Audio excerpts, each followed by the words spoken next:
To bol sklad vína a piva. V tých časoch bolo dosť normálne, že napríklad aj deti pili, alebo im teda dávali zredené víno, alebo pivo s vodou, lebo hlavne keď boli suché mesiace a nemali vodu, tak toto bol najjednoduchší spôsob, ako to mohli vyriešiť, aby im vlastne nedávali niečo pokazené alebo tak. No a keď už sa bavíme o vode, tak vám môžem ukázať, ako riešili vodu. Je to najlepšie vidno z tejto tu strany, ale kľudne sa vystriedajte a popozerajte si všetci. Tunak dole pod Johnom sú vlastne dve cisterny.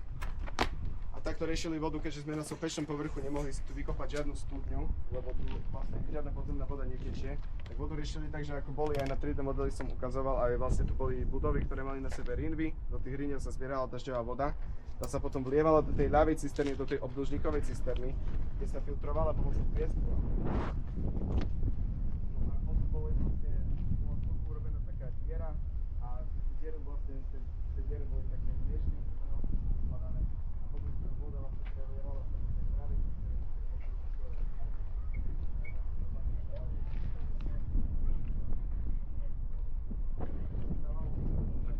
Tam môžeš zajsť tak vyššie. tak tá voda sa využili, používali na to platiť. Pretože keď si všimnete, že s tými oproti dier, tých dier sa podáva